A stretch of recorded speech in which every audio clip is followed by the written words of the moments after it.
In this video, I'll break down the exact sequence I've used to generate thousands of leads and over $5 million in revenue just this year. But first, you have to understand the mistakes you are making in your email marketing. So let's start with mistakes you're making. There are three that most people are making on a regular basis when they are trying to do email marketing in their business. The first one is that you assume. You assume that people know what you offer, and sometimes you feel like it's obvious. Let's say you're a plumber and you're like, yeah, I'm a plumber. People should know that I offer plumbing services, but they don't really know. They don't truly know what you offer, what you specialize in, why you're here. You make too many assumptions that people understand what you do. And the second part is people don't understand your offer. They don't truly understand your offer and why they should work with you. That's the big part of it. They don't understand why they should work with you over someone else. And then lastly, there is no reason, and I mean absolutely no reason for someone to work with you right now, and you don't communicate that.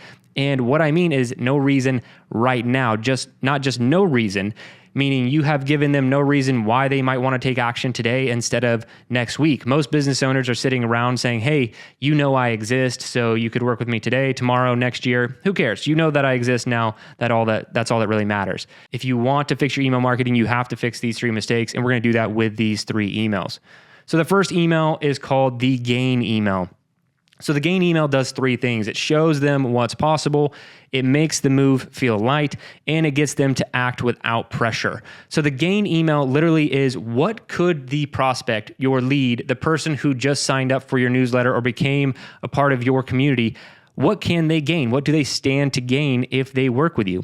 And so you're going to show them what's possible. You can highlight a quick testimonial or what people do on average, what's typical, what would another person do in their same situation.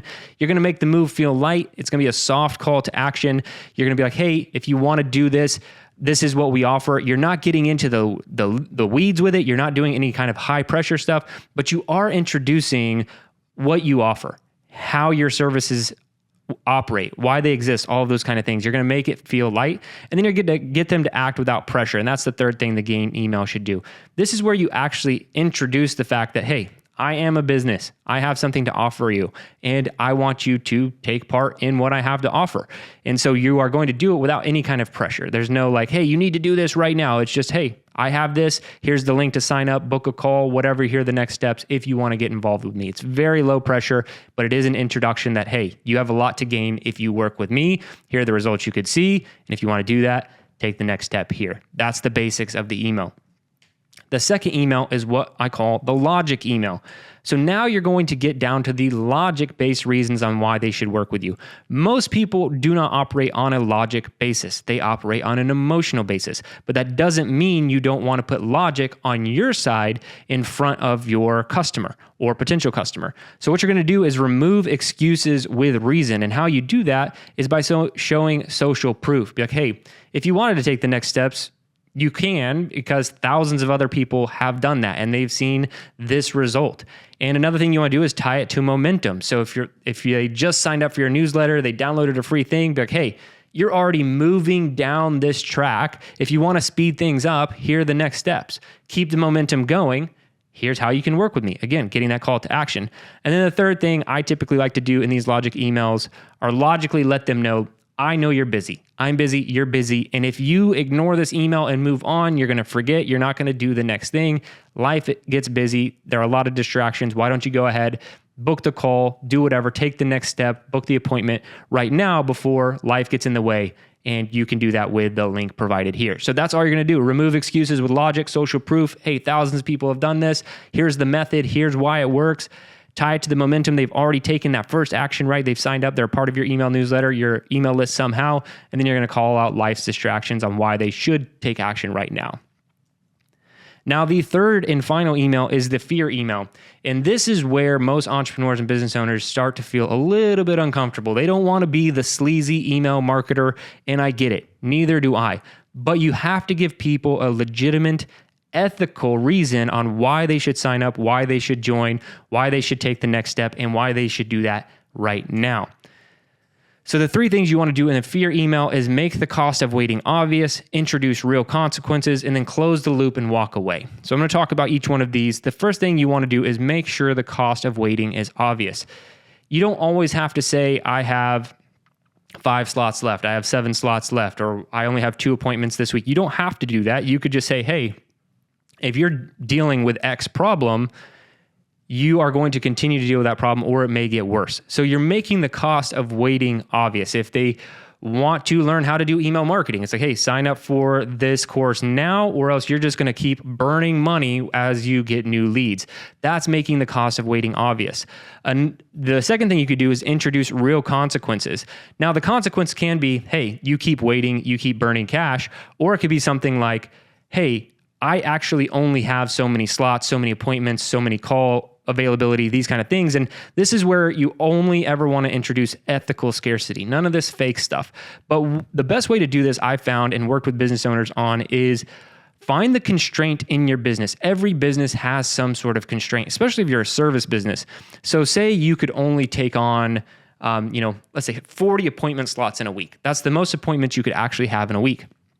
What if 32 of those slots are actually already booked and taken? So you could legitimately email somebody and be like, hey, there are only 8 slots left, only 8 available appointments left this week. If you want to hop in now, like, let's get you in this week before all of my appointments book out, because they do book out regularly, again, if that's a true statement. So you want to start to introduce the real consequences, and you can do that ethically by just finding the constraint. Every business has a constraint. You don't have unlimited appointments. You don't have an unlimited call availability. You don't have unlimited anything in business, because all we're doing as business owners is working around either time or financial constraints. So find out what that is and start to introduce that in this fear-based email without it having to be sleazy, scammy, any of those kind of things. Then you're going to close the loop and walk away. Again, these 3 emails, the gain, logic, fear, are not about high pressure sales. It is about making your lead, the person who just joined your community, aware of what's going on, right? They're aware of what you offer. They know logically why you are the person they should work with. They've seen a transformation. You've mentioned other transformations. You've mentioned social proof, either that's your credentials or how many people you've worked with. So logically, they're like, yep, I know what you offer. You are the right person. And then, hey, I'm really good at what I do. Appointments are booking up quickly. I only take on so many people. I have this many slots available. Make it ethical. And then make sure you push them to take action in that last email. But we're not going to keep going. We're not going to send them 6 more emails like, book now, do it now. Like, we're done after this. We're just going to close the loop and walk away. And that's it. Even if they don't sign up, it'll maintain your social capital with the lead, even if they don't take action, because then you can go back to providing value. You can do whatever it is you do in your email marketing, in your newsletter, but then they know, hey, this is legitimate. They book up fast. They run out of slots, whatever. So the next time you do one of these gain, logic, fear email sequences, people will be more willing to take action. And a lot of people will take action right away once they're more educated and indoctrinated to what you actually do. So if you want to make more money in your business, it's pretty simple. Introduce email marketing. And then one step further, make sure you're sending these 3 emails, the gain, logic, and fear emails. Introduce them in a simple and easy format. Do it and let me know how it goes. That's it for this one. If you want to get it done, you're going to have to try harder.